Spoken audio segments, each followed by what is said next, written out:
ఉక్కు పరిశ్రమ ఏర్పాటు చేస్తే ఉద్యోగాలు వస్తాయని కళ్ళు కాయలు కాచేలా ఎదురు చూసి చూసి నిరాశలో కుమిలిపోతున్న రాయలసీమ నిరుద్యోగుల ఆశలు నెరవేరటం లేదు.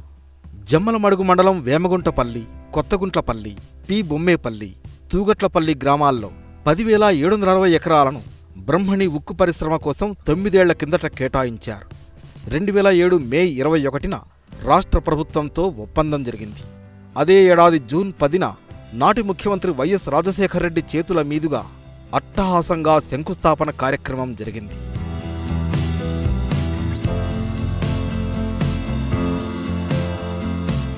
ఈ పరిశ్రమ ఏర్పాటు ద్వారా ప్రత్యక్షంగా 10,000 మందికి, పరోక్షంగా 1,00,000 మందికి ఉపాధి చూపాలన్నది లక్ష్యం.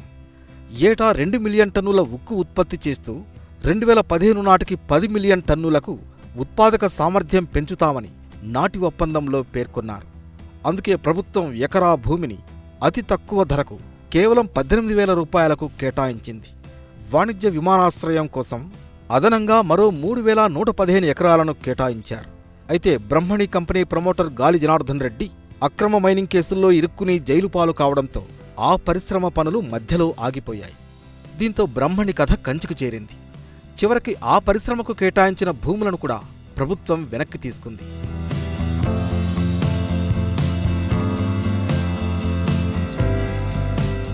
ఈ పరిణామం జిల్లావాసుల ఆశలపై నీళ్లు చల్లినట్లయింది. అనంతరం రాష్ట్ర విభజన జరగడం, జిల్లాలో ఉక్కు పరిశ్రమ ఏర్పాటు చేస్తామంటూ రాష్ట్ర విభజన చట్టంలో ఉన్న నేటికి అతీగతి లేకుండా పోయింది. దీంతో ఒక్క కడప జిల్లాలోనే కాకుండా సీమవాసులంతా గళమెత్తుతున్నారు. అడపాదడపా నిరసనలు చేపడుతూ ముందుకు సాగే వామపక్ష పార్టీలు మినహా ఇతర రాజకీయ పార్టీలు ఉక్కు పరిశ్రమపై సరిగా స్పందించడం లేదన్న విమర్శలు జోరుగా వినిపిస్తున్నాయి. రాష్ట్ర విభజన జరిగిన నాటి నుంచి అదిగో ఇదిగో అంటూ ఊరించే మాటలు మినహా ఆచరణలో ఒరిగింది శూన్యం. గత 6 నెలల క్రితం జిల్లాలో జరిగిన ఉద్యమాల ప్రభావంతో ఉక్కు పరిశ్రమ స్థాపన సాధ్యాసాధ్యాలపై టాస్క్ ఫోర్స్ ఏర్పాటు చేస్తున్నట్లు కేంద్ర మంత్రి వెంకయ్యనాయుడు ప్రకటన చేశారు.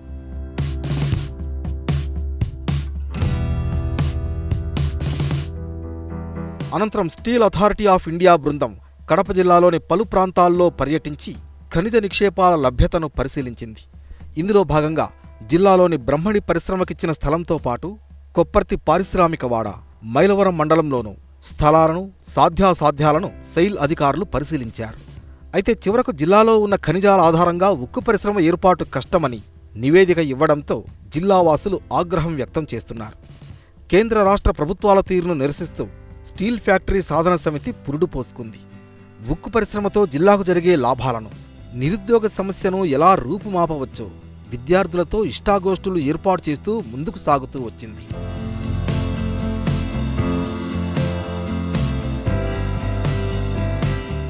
ఉద్యమాల్లో విద్యార్థులను భాగస్వాములను చేస్తూ ఆందోళనలు చేపడుతోంది.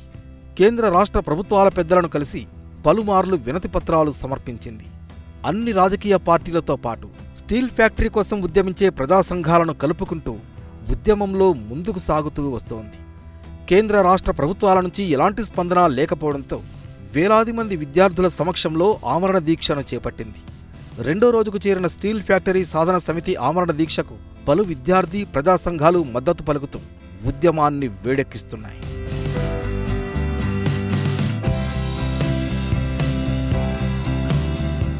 విభజన చట్టంలో ఉన్న స్టీల్ ఫ్యాక్టరీ ఏర్పాటు చేయడంలో కేంద్ర రాష్ట్ర ప్రభుత్వాలు సీమను చిన్నచూపు చూస్తున్నాయని ప్రజా విద్యార్థి సంఘాలు మండిపడుతున్నాయి. కడప జిల్లాలో వెంటనే ఉక్కు పరిశ్రమను స్థాపించాలని స్టీల్ ఫ్యాక్టరీ సాధన సమితి నేతలు, జిల్లా ప్రజలు డిమాండ్ చేస్తున్నారు.